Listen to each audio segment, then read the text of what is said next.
Peace and love, family.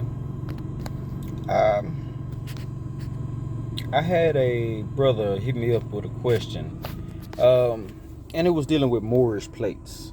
So it brought me to ask him a question.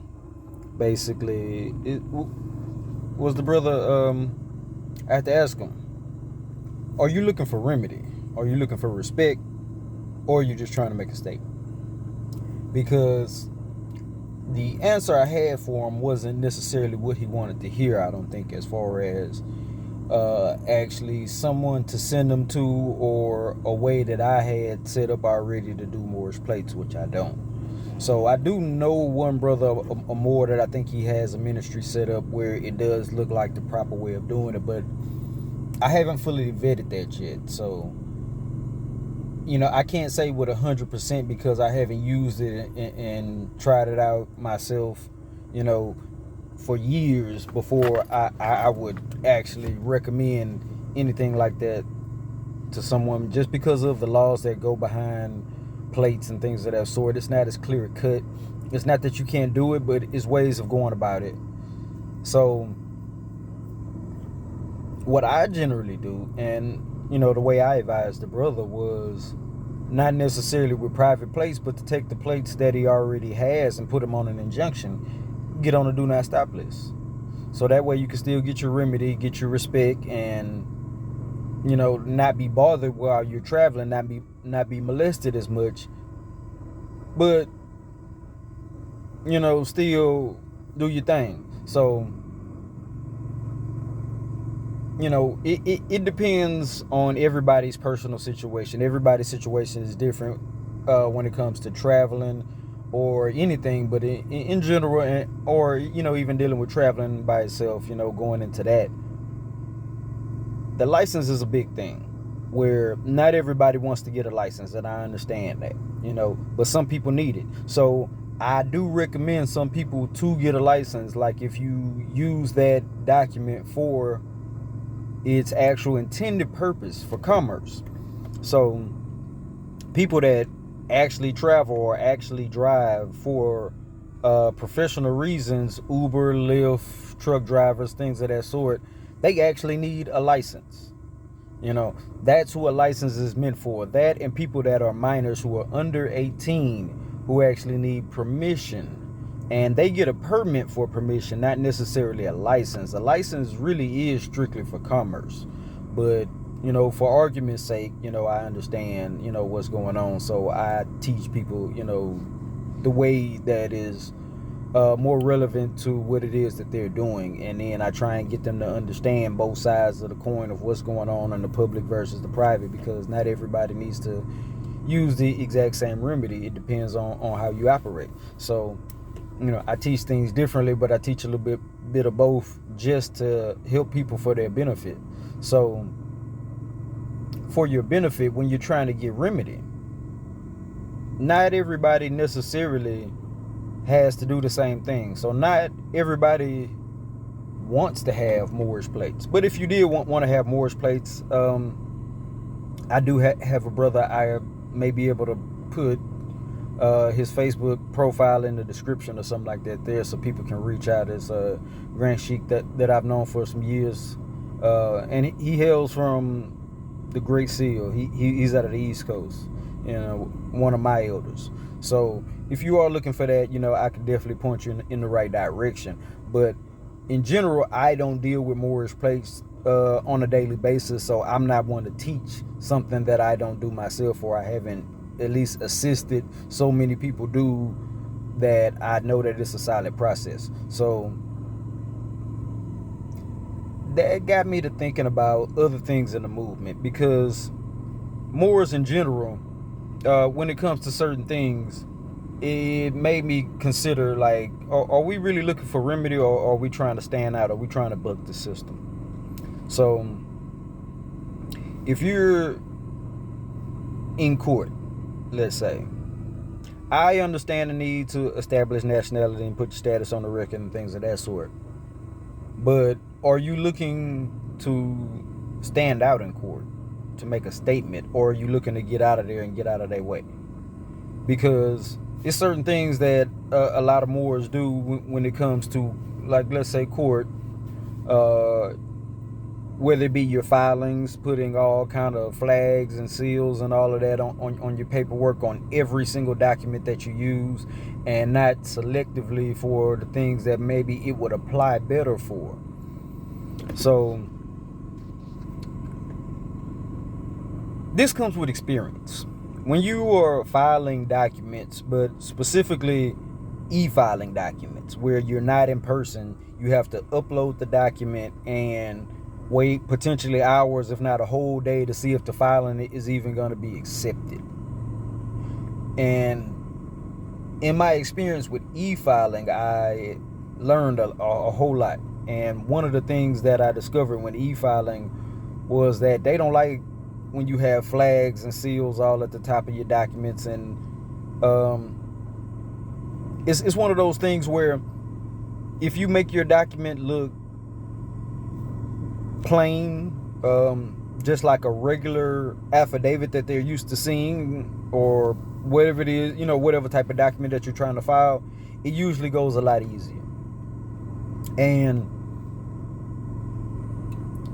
what I would say is there's a time and a place for putting all the extra accolades on your document. It depends on what situation you're in, what situation you're dealing with, but also because I've done things a little different. I filed not just my nationality and trust, but also my royal house, our coat of arms and seal.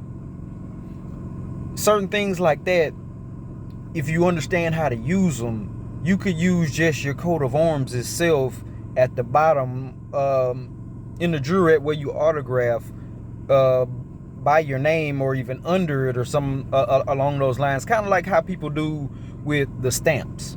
And you can use that to represent everything that pertains to you, your house, and even your Moorish nationality as well. But you have to have these things already filed on the record in a way where when they see, let's say, your family coat of arms, they know who that is, they know what that is, and they respect it, and they just back off, or they obey. They follow the bait. So, I've found that there are strategies that work better when you're doing stuff and when you're operating in the public, because when you're operating in the private, you can do whatever you want to do. There's no limitations in the same way in the private like it is in the public. But most people don't understand public and private as well. They get them mixed up, and they're not realizing that their conduct in the public, it can reflect on them and affect them privately. So you don't want to let certain things that you're doing be known. You don't want to alert certain people of certain things. Now, you definitely do want to put proper authorities on notice of certain things, status and all of that there. Yeah, of course. But sometimes you want to keep quiet about some things, or it would be better to keep quiet about some things. So, give you a real good example. When it comes to traveling, since we were already on the topic, I never tell a policy enforcer specifically that I'm not in his jurisdiction, he doesn't have jurisdiction over me, that I'm a sovereign anything, or I don't even tell him about the paperwork that I have, like the injunction filed on the record. I leave that for them to find. If y'all see people walking by me or walking behind the car, it's because I'm at school waiting on my daughter. So I'm going to have to pause this in probably just a second anyway. But I don't generally, or I never tell these certain things to policy enforcers. The thing is, if you put your paperwork in the proper manner, they can find that, they can discover that. Like when you do your injunction properly, put it in, have all the right wording on there. When it goes to the right people, they'll key you in and put you in on that do not stop list. They might test you first to find out, are you really who you say you are. But generally, you'll get the desired result, but it will be without it being as open and obvious. They won't directly tell you that. So the place to enforce the injunction is in court, not on the side of the road. So I just don't do it. That's just how it works with me. Islam? All right, so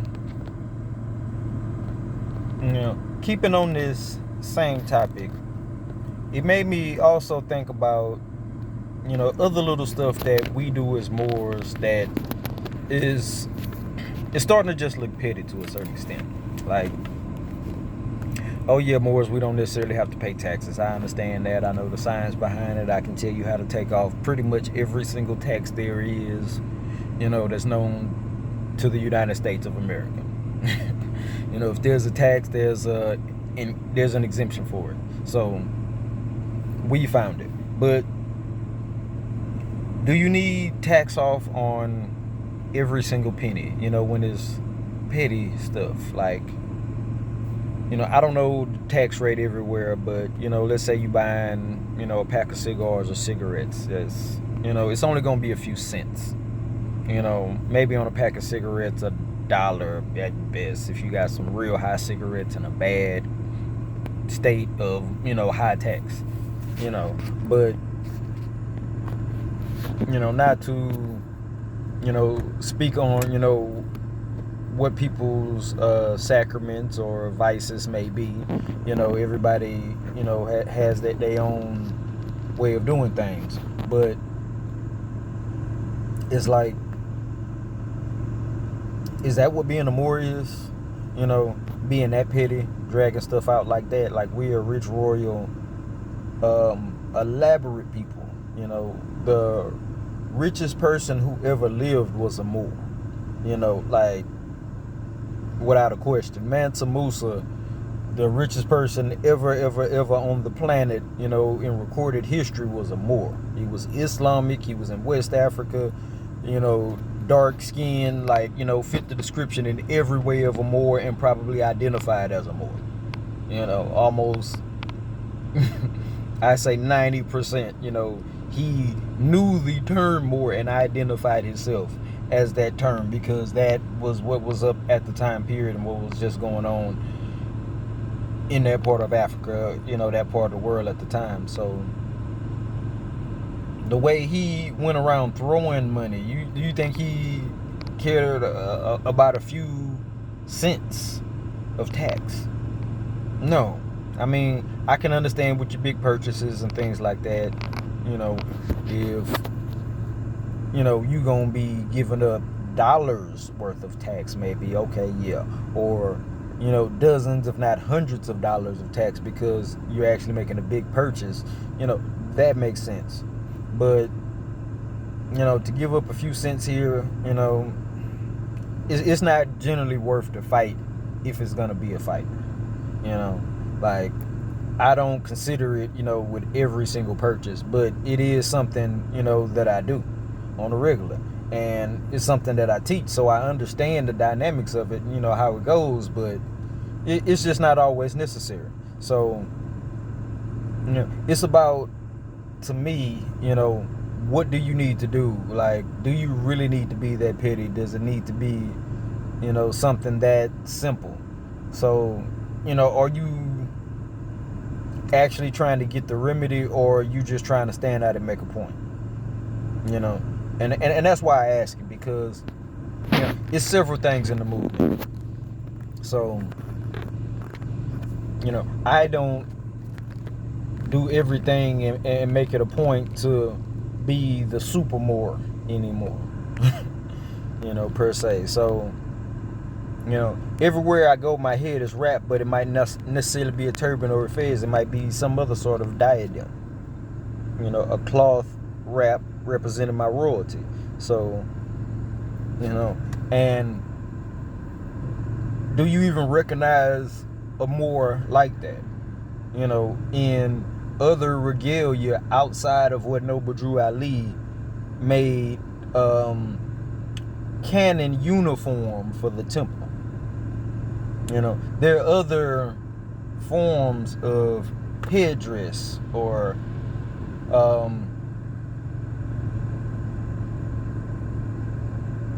garments, that are outside of what we may in America, or even just in the temple per se, use versus what's actually out there and available.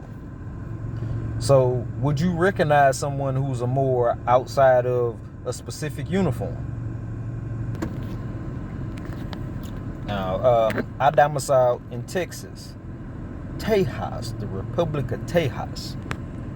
We just had on record 2, maybe 3 of the hottest months ever recorded in the history since they've been recording the temperature out here, having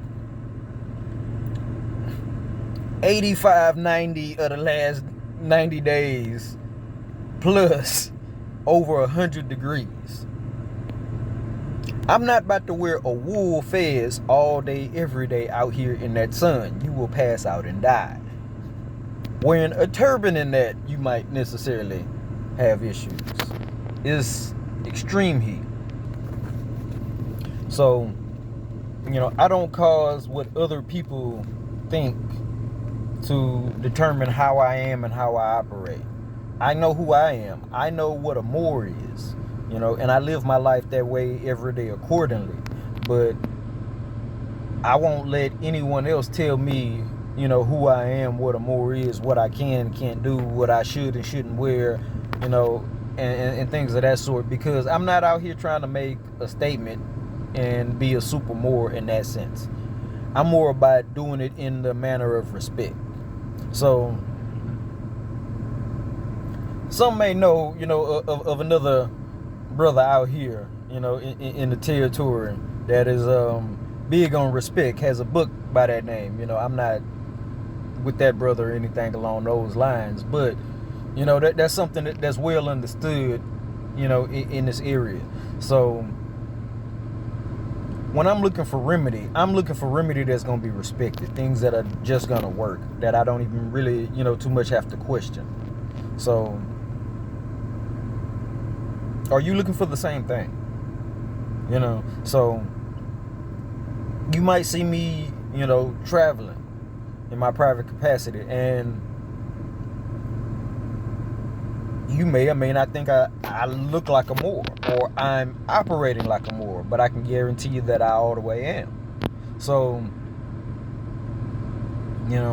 if you were to see me, traveling and, I hop out, don't judge me because I don't have Moorish plates. I'm still traveling as a Moor. It's just that I've done certain processes to where when they read whatever plate or tag may be on my land vessel, they know exactly who I am. And we can make the arguments about ownership and things of that sort, at another time, because when you understand what ownership is and the manner of it, especially in the sense of trust, you don't necessarily want to be named as an owner anyway.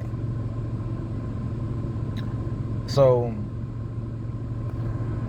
it's all about, to me, the remedy that I get.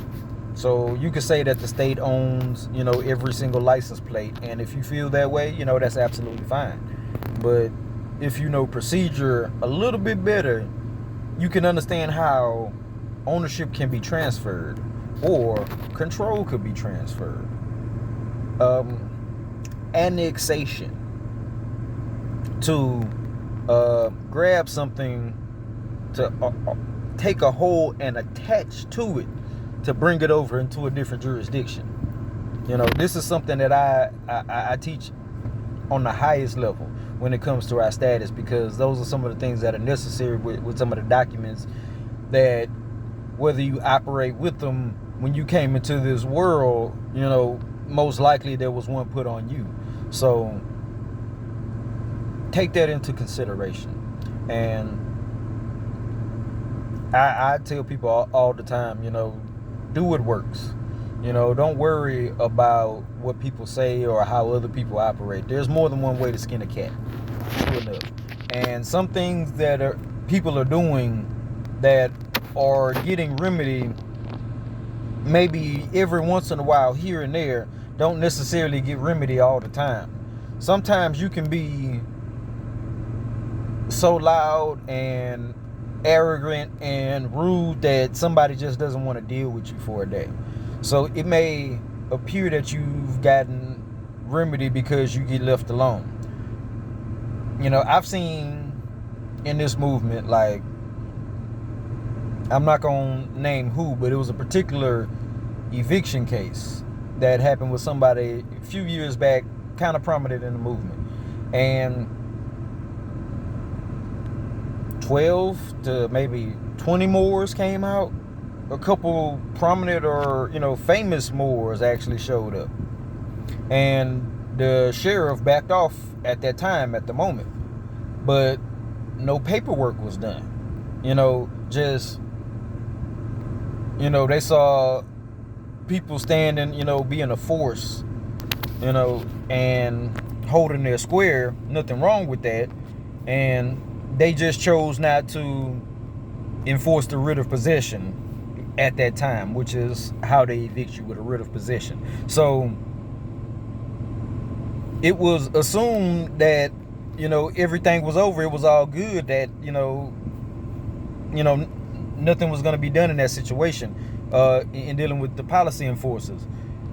The policy enforcers came back later and not only arrested the person and, several people in the house, to what I understand, but they no longer have the property because they stood out. They made a big statement, but nothing they did was respected. They didn't get any actual remedy. Nobody put in any paperwork or anything to make anything actually happen, to move the courts in any type of way. So all that happened was the sheriff didn't want to deal with an annoying, obnoxious thing at the moment, and came back and ran the paperwork later.